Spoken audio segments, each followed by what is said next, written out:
Kentic provides cloud and NetOps teams with complete visibility into hybrid and multi-cloud networks, ensure an amazing customer experience, reduce cloud and network costs, and optimize performance at scale, from internet to data center to container to cloud.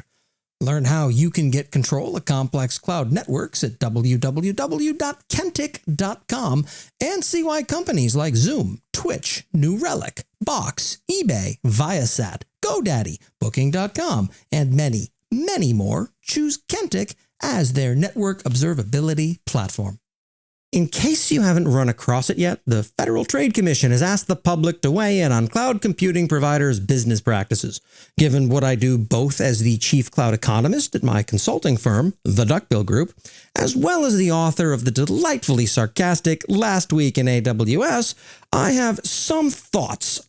While none of this is likely to be particularly new to my longtime readers or listeners, it occurred to me that I've never consolidated a lot of these points in one place before.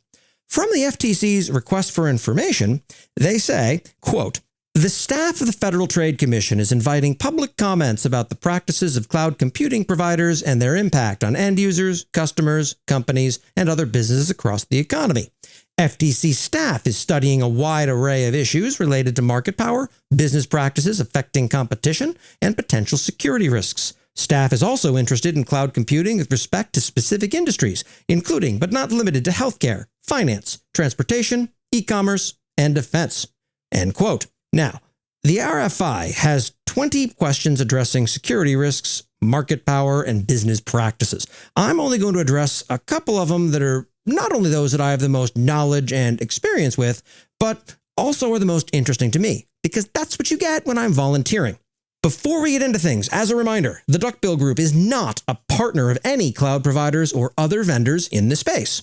While I do receive compensation for voice of the customer feedback from AWS and Google, as disclosed on my disclosures page at lastweekinaws.com/disclosures, my perspective is my own. And what I'm ranting here was not shared with any cloud provider in advance.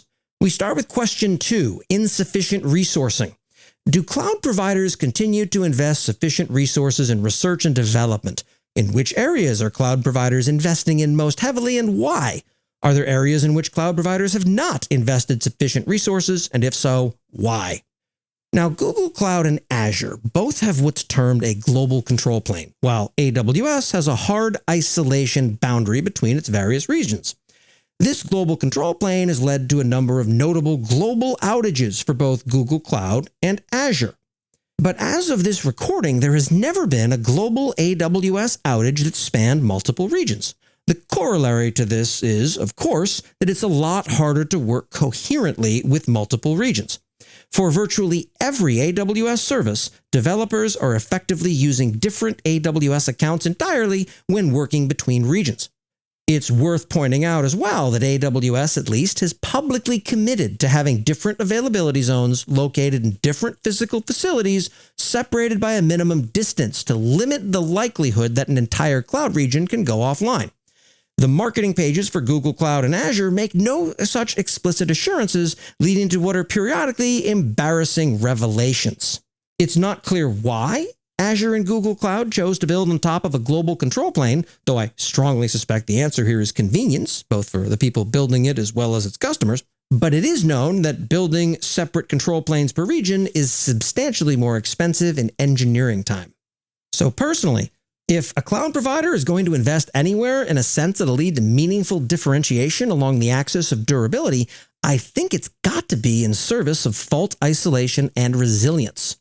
Now, questions 5 and 6, cloud provider contracts and negotiations. And they are, number 5, to what extent are cloud customers able to negotiate their contracts with cloud providers? To what extent are customers experiencing take-it-or-leave-it standard contracts? How does the ability to negotiate depend on the size of the customer, the sensitivity of the data, the purpose for which the data will be used, or other factors? And, question 6, what incentives are cloud providers offering to customers to obtain more of the cloud services they need from a single provider? Are cloud providers linking, tying, or bundling their cloud services with other services? Let me begin with an aside here that what I'm about to say is widely known within the community and may well strike some of you as being overly basic. That's very intentional. I don't break confidentiality, and part of what I do as a consultant is internalizing a lot of what I see across the industry without showing my work as to how I got there. Now then, let's start with some background context on AWS contracts. AWS customers generally become eligible for contractual discounts, dubbed private pricing by AWS, when they hit $1 million a year run rate on their spend. As it's run rate and not a hard monthly threshold, some customers growing organically will be talking to their AWS account managers earlier than when they're spending $83,000 a month. The initial entry point for an AWS contract is the AWS account manager. This is a fancy word for your account rep who also works on commission. That said, they don't own the contract process or terms. Holy God, can you imagine any company where sales was able to unilaterally set contract terms? I've worked in sales, and let me tell you, it would be an unmitigated disaster. That part of the process is handled by a specialized group inside of AWS. In many ways, the account manager's hands are tied, and they have no control over the terms that a customer receives. So here's what you can expect as a cloud customer. And again, note that this is the common case. There are going to be exceptions to everything when you get to AWS's scale. If this doesn't align with what you've seen, congratulations, you're probably an outlier. So when your annual spend with AWS hits about $1 million a year in run rate, you receive outreach from your account manager, who suddenly has far more time for you than they once did. They offer what's varyingly termed an enterprise discount program, EDP, or a private pricing agreement, PPA, depending upon the phases of the moon. In return for committing to spend certain amounts of money that start at $1 million a year and tend to grow by a usual 20% per year, though there are a variety of ways to negotiate this, for a fixed number of years, you receive a percentage discount. You are almost always required to upgrade to enterprise support, which starts at $15,000 a month and scales upward as a tiered percentage of your AWS bill, and to switch to invoice payments, which means you're no longer able to save up your American Express credit card reward points for a trip to Mars. Your options for negotiating the EDP and PPA terms are extremely limited at this scale. You're still a very small fish in a very big ocean, and AWS has been bursting at the seams for years as it tries to scale these functions. Time goes on. Your spend grows and grows and grows. If it grows faster than your contract accounts for, you may get a mid-cycle renegotiation offer, or you can ask for one. If there's a shortfall, read as you've committed to spend more than you've actually spent, you're contractually obligated to pay the shortfall to AWS, although there are publicly citable examples of AWS slightly increasing the overall commitment and extending the contract's terms to give you more time to reach the agreed upon level of spend. That said, I would absolutely not count on this. We're depending on Amazon to be kind-hearted human beings is an adorable and not particularly defensible position to take. Historically, 50 cents of every dollar you spend on the AWS marketplace, where third-party companies sell offerings to AWS customers and AWS gets a percentage, counted toward your contractual commitments. As of the start of 2022, this was expanded to 100% of your spend, up to a maximum of 25% of your annual commitment figure, specific to new contracts. This has the result of incentivizing customers to transition existing vendors to the AWS marketplace, very often to the third party's annoyance. In short, AWS controls increasingly more of the contracting process with your other vendors, which of course happens on Amazon's terms. As an aside, let me be crystal clear on this point.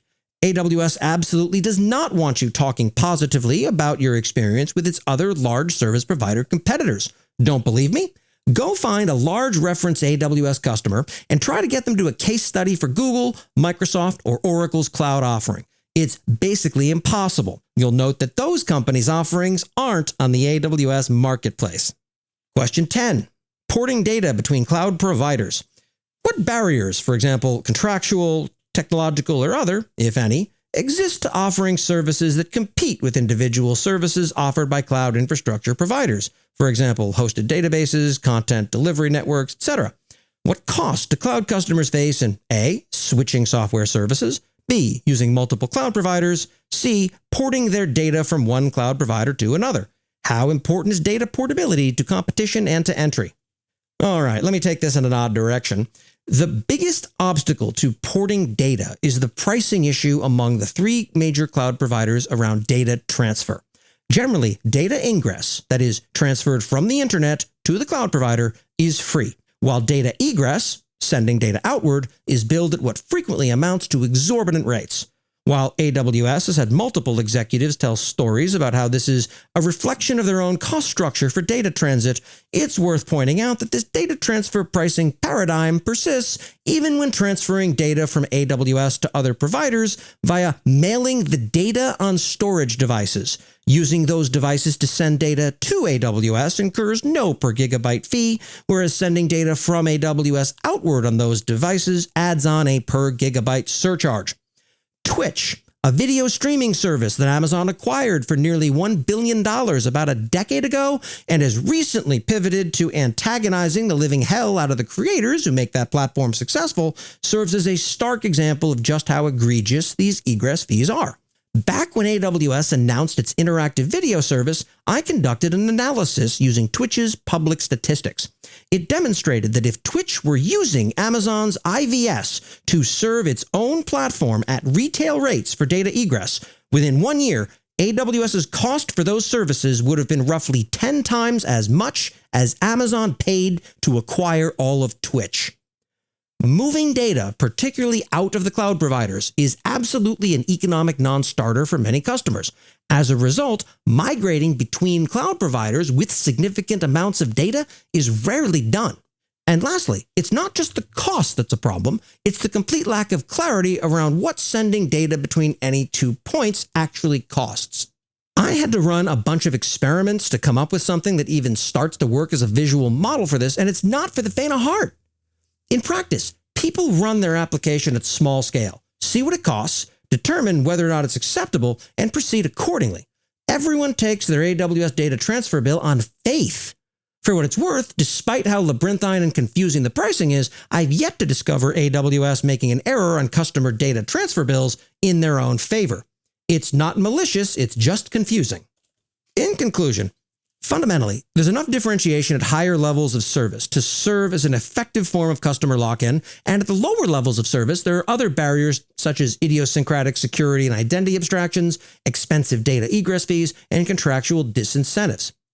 While there was once a focus on customer retention via innovation and customer satisfaction, it seems there's been a steady shift towards making migrations painful enough along various axes that customers choose to continue on with their existing providers. Is this intentional or an organic shift? I can't say. I can say that the various providers start to look a lot more anti-competitive with every passing year, and I worry about what this portends for the state of the internet in another generation or so.